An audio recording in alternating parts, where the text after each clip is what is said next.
Hi, welcome to Fireplace Tales. Hi everyone, it's Satomi and Soul. オズの魔法使い第3章4章はいかがでしたでしょうか。これから読む5章6章ではドロシーたちがエメラルドの都へ向かう途中でブリキの木こりと臆病なライオンという個性豊かな仲間たちと出会います。それぞれが抱える悩みや願いはドロシーたちの旅をより豊かなものにしていき、単にドロシーがお家に帰りたいという思いだけでなく、仲間たちの願いを叶えるという大きな目的へと広がっていきます。これらの章を通して物語はより一層面白くなり、読者の皆さんを冒険の世界へ引き込んでいくでしょう。それでは早速一緒に読んでいきましょう。Let's get cozy and may the story begin.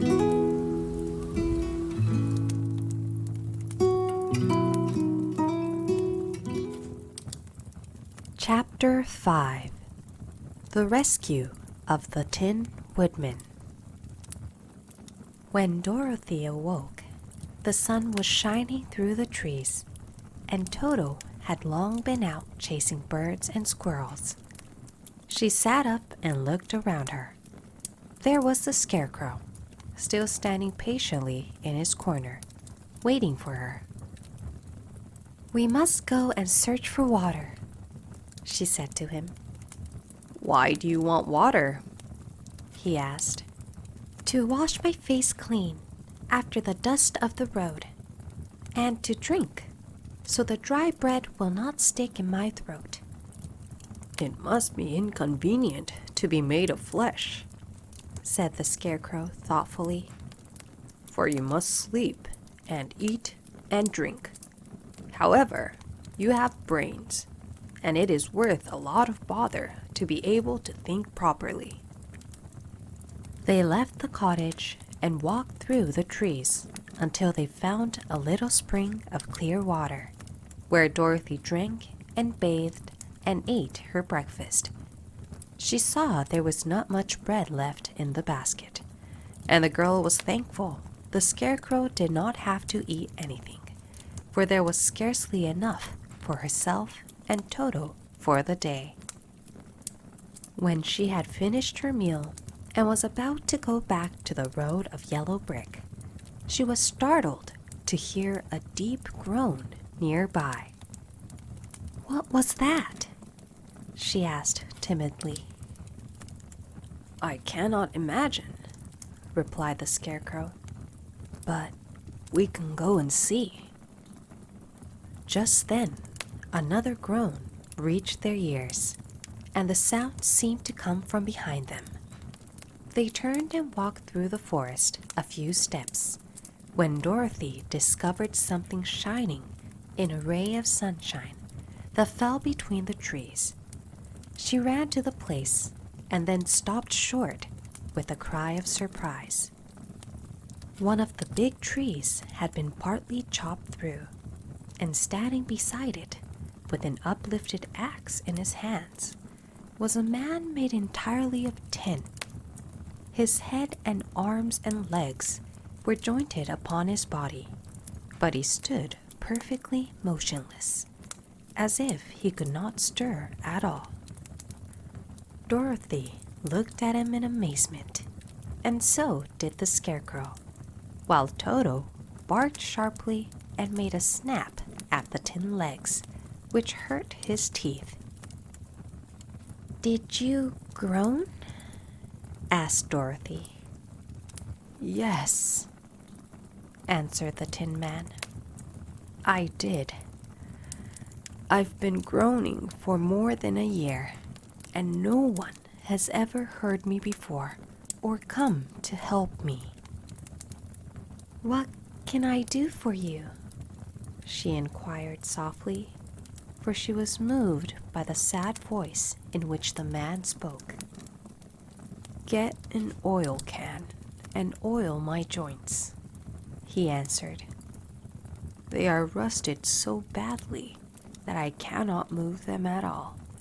If I am well oiled, I shall soon be all right again. You will find an oil can on a shelf in my cottage." Dorothy at once ran back to the cottage and found the oil can, and then she returned and asked anxiously, "Where are your joints?" "Oil my neck first," replied the Tin Woodman. So she oiled it, and as it was quite badly rusted, the Scarecrow took hold of the tin head and moved it gently from side to side until it worked freely, and then the man could turn it himself. "Now, oil the joints in my arms," he said, and Dorothy oiled them, and the Scarecrow bent them carefully until they were quite free from rust and as good as new. The Tin Woodman gave a sigh of satisfaction and lowered his axe, which he leaned against the tree. "This is a great comfort," he said. "I have been holding that axe in the air ever since I rusted, and I'm glad to be able to put it down at last. Now, if you will oil the joints of my legs, I shall be all right once more." So they oiled his legs until he could move them freely, and he thanked them again and again for his release, for he seemed a very polite creature and very grateful. "I might have stood there always if you had not come along," he said. "So you have certainly saved my life. How did you happen to be here?" "We are on our way to the Emerald City to see the Great Oz," she answered, "and we stopped at your cottage to pass the night." "Why do you wish to see Oz?" he asked. "I want him to send me back to Kansas, and the Scarecrow wants him to put a few brains into his head," she replied. The Tin Woodman appeared to think deeply for a moment. Then he said, "Do you suppose Oz could give me a heart?" "Why, I guess so," Dorothy answered. "It would be as easy as to give the Scarecrow brains." "True," the Tin Woodman returned. "So, if you will allow me to join your party, I will also go to the Emerald City and ask Oz to help me." "Come along," said the Scarecrow heartily, and Dorothy added that she would be pleased to have his company. So the Tin Woodman shouldered his axe, and they all passed through the forest until they came to the road that was paved with yellow brick. The Tin Woodman had asked Dorothy to put the oil can in her basket.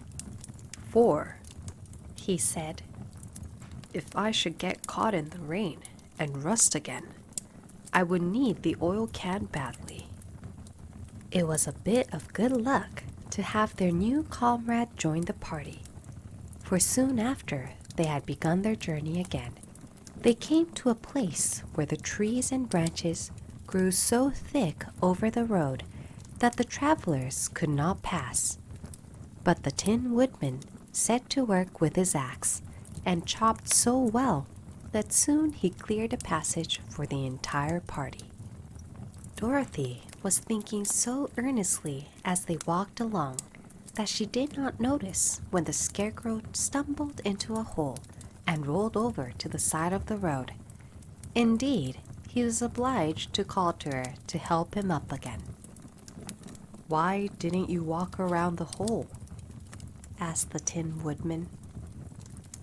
"I don't know enough," replied the Scarecrow cheerfully.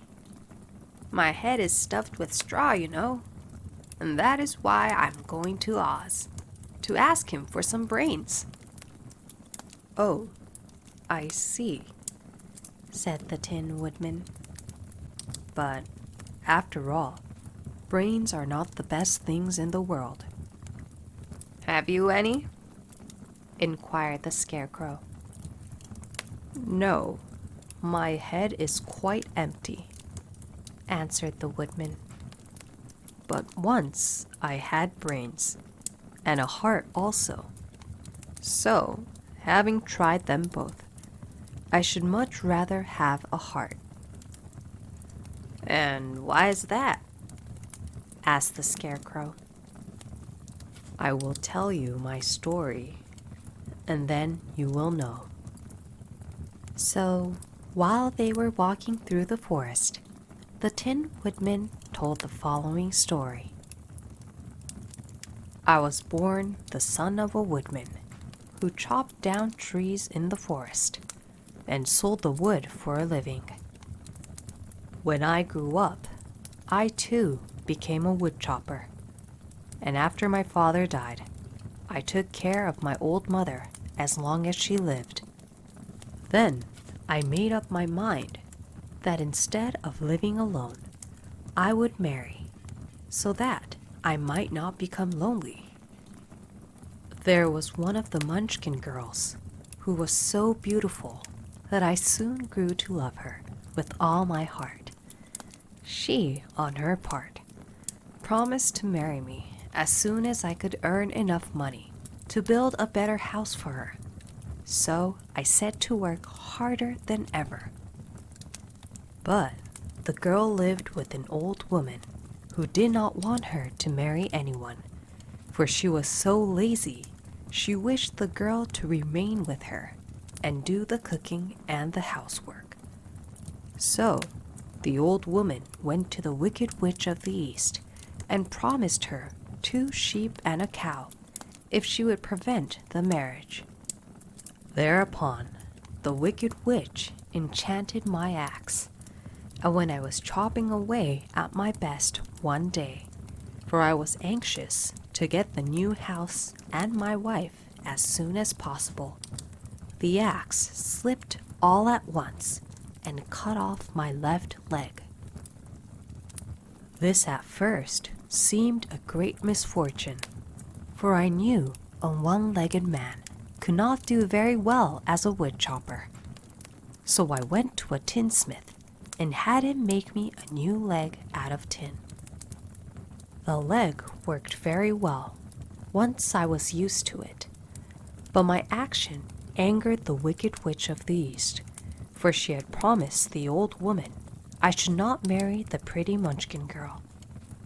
When I began chopping again, my axe slipped and cut off my right leg. Again, I went to the tinner, and again he made me a leg out of tin. After this, the enchanted axe cut off my arms, one after the other. But nothing daunted, I had them replaced with tin ones. The Wicked Witch then made the axe slip and cut off my head, and at first I thought that was the end of me. But the tinner happened to come along, and he made me a new head out of tin. I thought I had beaten the Wicked Witch then, and I worked harder than ever, but I little knew how cruel my enemy could be. She thought of a new way to kill my love for the beautiful Munchkin maiden, and made my axe slip again, so that it cut right through my body, splitting me into 2 halves. Once more, the tinner came to my help and made me a body of tin, fastening my tin arms and legs and head to it by means of joints, so that I could move around as well as ever. But, alas, I had now no heart, so that I lost all my love for the Munchkin girl, and did not care whether I married her or not. I suppose she is still living with the old woman, waiting for me to come after her. My body shone so brightly in the sun that I felt very proud of it, and it did not matter now if my axe slipped, for it could not cut me. There was only one danger, that my joints would rust. But I kept an oil can in my cottage and took care to oil myself whenever I needed it. However, there came a day when I forgot to do this, and, being caught in a rainstorm, before I thought of the danger, my joints had rusted, and I was left to stand in the woods until you came to help me. It was a terrible thing to undergo, but during the year I stood there, I had time to think that the greatest loss I had known was the loss of my heart. While I was in love, I was the happiest man on earth, but no one can love who has not a heart, and so I am resolved to ask Oz to give me one. If he does, I will go back to the Munchkin Maiden and marry her. Both Dorothy and the Scarecrow had been greatly interested in the story of the Tin Woodman, and now they knew why he was so anxious to get a new heart. "All the same," said the Scarecrow, "I shall ask for brains instead of a heart, for a fool would not know what to do with a heart if he had one." "I shall take the heart," returned the Tin Woodman, "for brains do not make one happy, and happiness is the best thing in the world." Dorothy did not say anything, for she was puzzled to know which of her two friends was right, and she decided if she could only get back to Kansas and Aunt Em, it did not matter so much whether the Woodman had no brains and the Scarecrow no heart, or each got what he wanted. What worried her most was that the bread was nearly gone, and another meal for herself and Toto would empty the basket. To be sure, neither the Woodman nor the Scarecrow ever ate anything, but she was not made of tin nor straw, and could not live unless she was fed. Chapter 6. The Cowardly Lion. All this time, Dorothy and her companions had been walking through the thick woods. The road was still paved with yellow brick, but these were much covered by dried branches and dead leaves from the trees, and the walking was not at all good. There were few birds in this part of the forest, for birds love the open country where there is plenty of sunshine. But now and then there came a deep growl from some wild animal hidden among the trees. These sounds made the little girl's heart beat fast, for she did not know what made them. But Toto knew, and he walked close to Dorothy's side and did not even bark in return. "How long will it be?" the child asked of the Tin Woodman. "Before we are out of the forest." "I cannot tell," was the answer, "for I have never been to the Emerald City, but my father went there once when I was a boy, and he said it was a long journey through a dangerous country, although nearer to the city where Oz dwells. The country is beautiful. But I am not afraid so long as I have my oil can, and nothing can hurt the Scarecrow, while you bear upon your forehead the mark of the Good Witch's kiss, and that will protect you from harm." "But Toto," said the girl anxiously, "what will protect him?" "We must protect him ourselves, if he is in danger," replied the Tin Woodman. Just as he spoke, there came from the forest a terrible roar, and the next moment a great lion bounded into the road. With one blow of his paw, he sent the scarecrow spinning over and over to the edge of the road, and then he struck at the Tin Woodman with his sharp claws. But, to the lion's surprise, he could make no impression on the tin, although the woodman fell over in the road and lay still. Little Toto, now that he had an enemy to face, ran barking toward the lion, and the great beast had opened his mouth to bite the dog, when Dorothy, fearing Toto would be killed, and heedless of danger, rushed forward and slapped the lion upon his nose as hard as she could, while she cried out, "Don't you dare to bite Toto! You ought to be ashamed of yourself, a big beast like you, to bite a poor little dog." "I didn't bite him," said the lion as he rubbed his nose with his paw where Dorothy had hit it. "No, but you tried to," she retorted. "You are nothing but a big coward."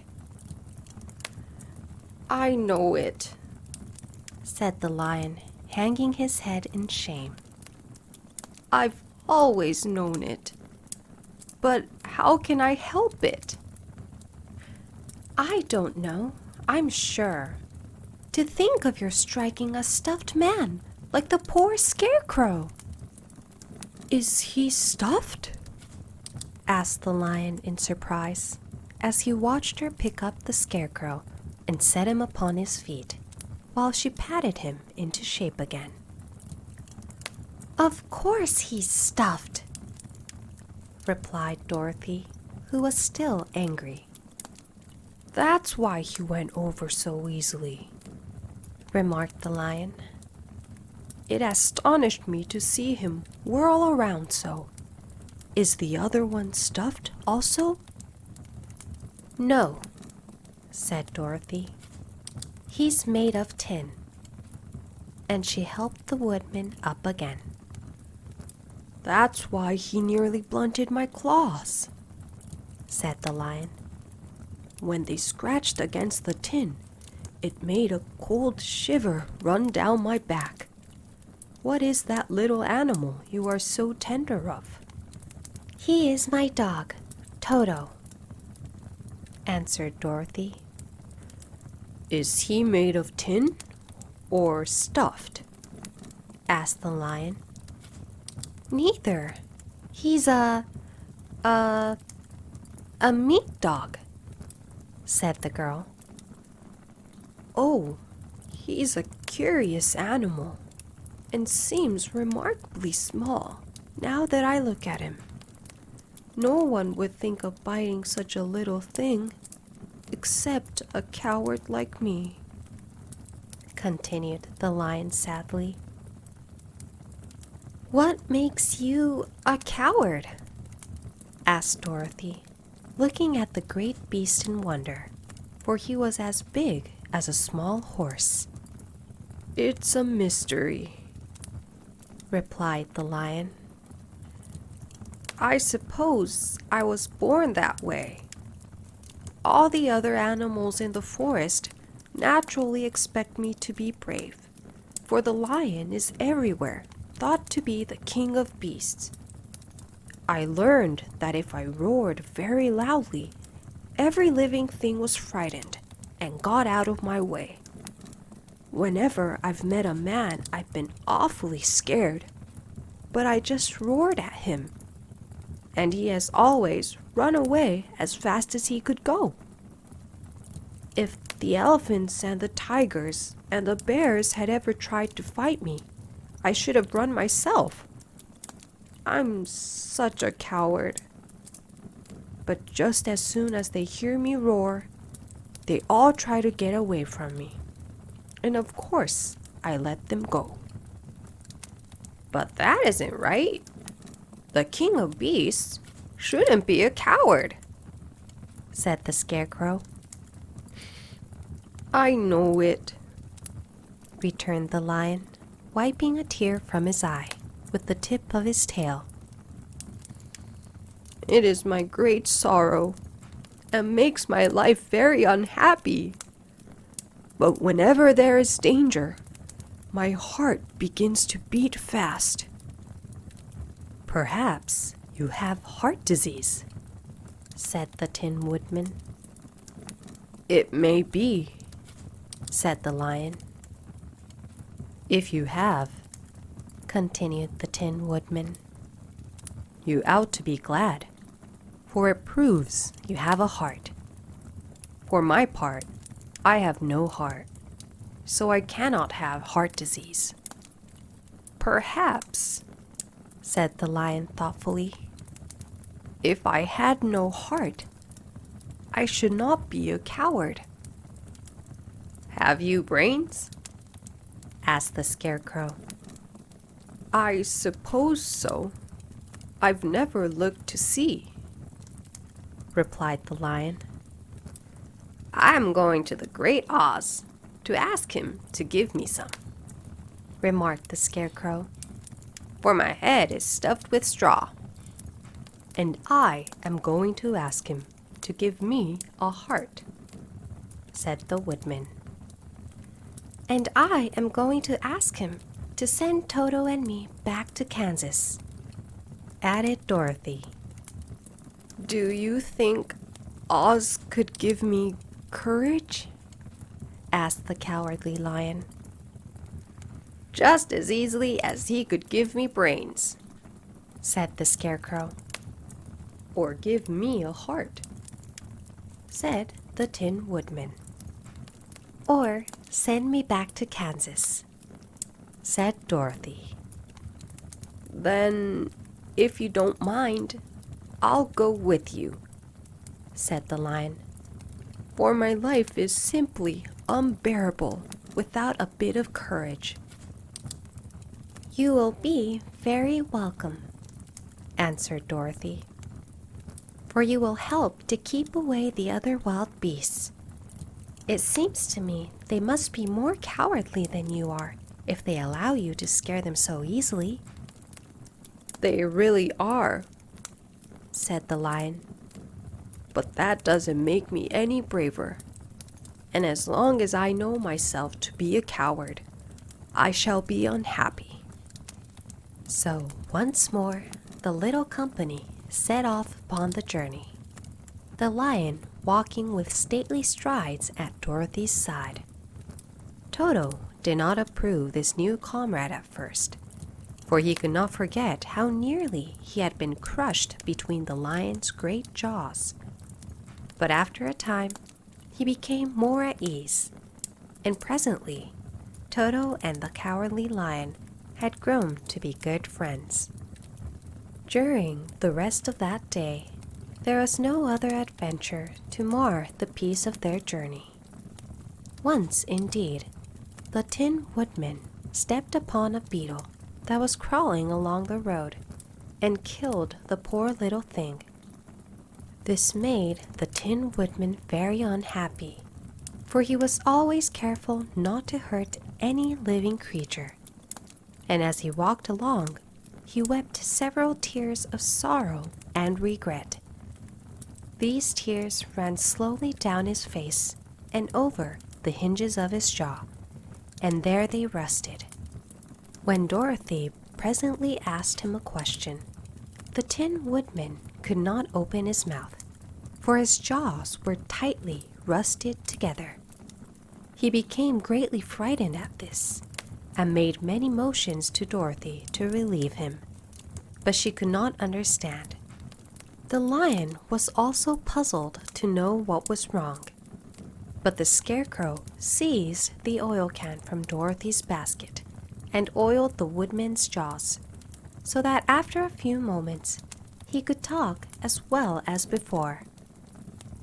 "This will serve me a lesson," said he, "to look where I step, for if I should kill another bug or beetle, I should surely cry again, and crying rusts my jaw so that I cannot speak." Thereafter he walked very carefully, with his eyes on the road, and when he saw a tiny ant, toiling by, he would step over it so as not to harm it. The Tin Woodman knew very well he had no heart, and therefore he took great care never to be cruel or unkind to anything. You people with hearts, he said, have something to guide you, and need never do wrong. But I have no heart, and so I must be very careful.